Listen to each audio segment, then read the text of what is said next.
Perth is ideally suited to the 15-minute city concept. We've got a very compact city here.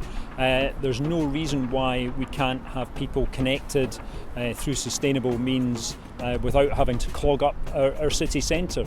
And even when we do build, as we need to build homes for people if we want to attract new people to live here, then we can build those sustainably as well. So we can have mobility hubs that are fitted with electric charging points, electric cycle hire, access to public transport, instead of building our homes with car parking spaces. So I think we could become a model for that 15-minute city right here in Scotland. We feel that wildflower seed mixes on the inches would be a big contributor to the pollinator project, and not only would it be good for pollinators, it would be good for people to come and see and their overall well-being from being at one with nature.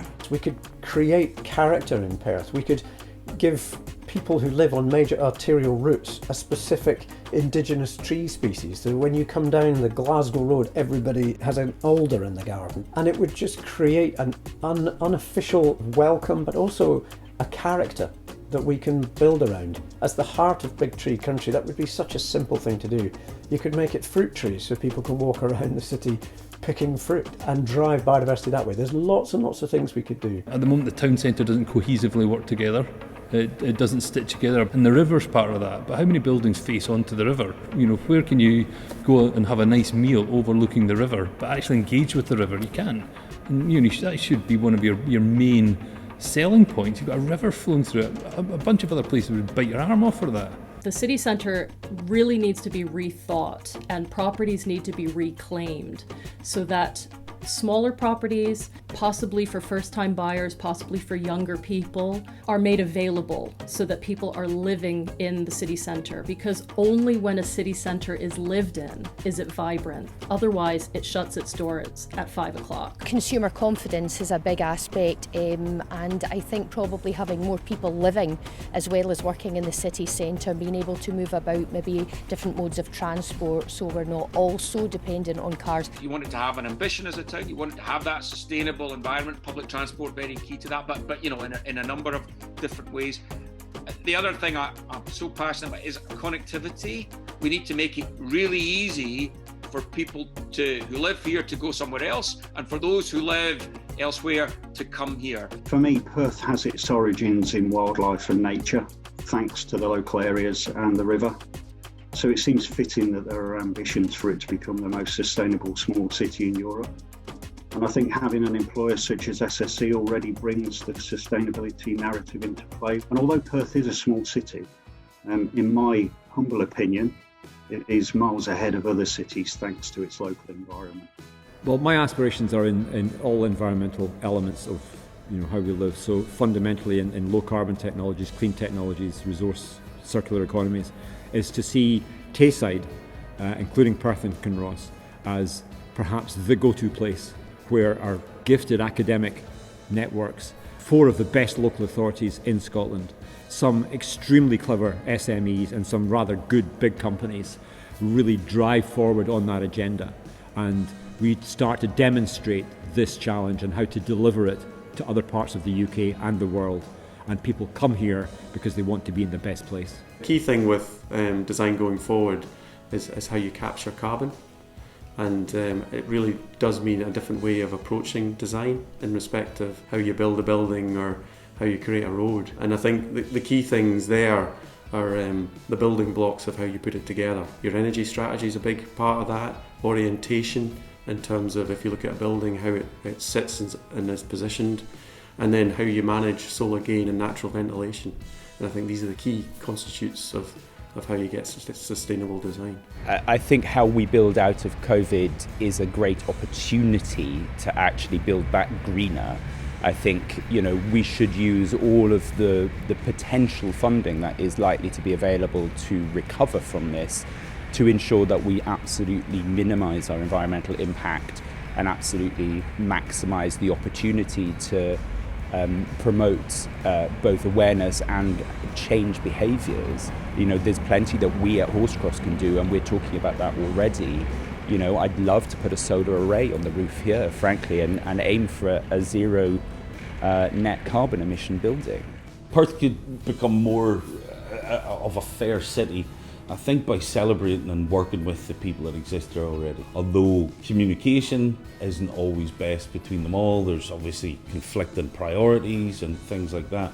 To really embrace fairness, I think, in the fair city would mean bringing everybody together. What we have through the Tay Cities regional deal and the projects that are coming forward is the opportunity to integrate a number of strategic projects around mobility, energy and place in order to deal with these challenges that we face, but to do that in a way that we create a living lab environment that enables us to create new economic opportunities by attracting investment based on the infrastructure and governance models we are looking for. Digital communications is at the heart of everything that almost everybody does today.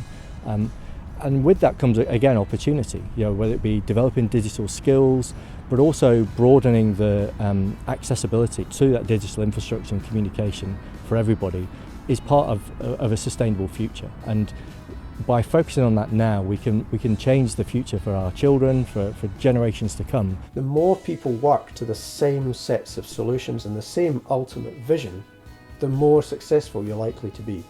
Where we often fail is that people are all working to their own idea and ultimately accidentally pulling apart instead of coming together. I think everybody understands that there's a real need for action and people want to, on an individual basis, to do something about this. And I think the role of cities, in particular small cities, to actually bring people together and make a real difference has never been as important as it is now. Hopefully this conference will kickstart something which will make Perth in a few years' time the most sustainable small city in Europe, and people will be inviting us to their conferences to tell us about the success and the solutions that we've driven. For any delegate at this event, please help build the future we want. Help shape it, help build it.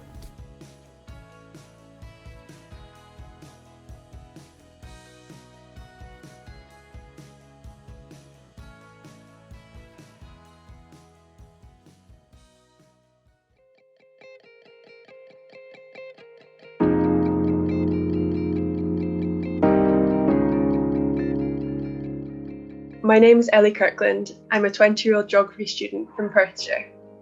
I've lived my whole life on a farm near Methven and feel lucky to have grown up so close to nature and the beautiful landscapes that surround Perth.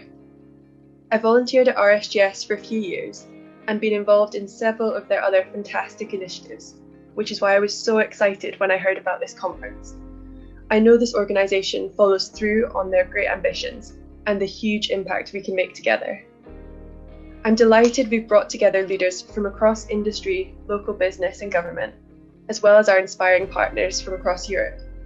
It's so important to me that a sustainable vision for the future of Perth unites and involves all members of our community. For my part, some of the key things I want to see in this plan include drastically reducing the volume and congestion of traffic in the city centre, encouraging more people to use public transport and making Perth much more bike-friendly. Also improving the sources and efficiency of our energy and heating in old buildings as well as new. Aiming to become a zero-waste city and making greater use of local produce and goods. And finally working with local farmers and estates to protect biodiversity, plant more trees and manage land sustainably. I'm passionate about averting the man-made climate crisis before it is too late, and embracing the opportunities and benefits of a sustainable future. I'm not naive, I know that this is going to be difficult, but the workshops and speeches today have surely given proof and profound inspiration that with commitment and hard work, a sustainable future is possible. I'm here to represent all young people across Perth and Kinross. Our generation is counting on you to safeguard our future, to lead the way for other small cities across the world, and to design a fair city in every sense of the word. I have to echo Bo's sentiment from this morning. Hot air and empty promises are useless. We need real change. I need you to go away from this conference and design a better, greener, fairer Perth. I'm so excited to see the plans you come up with.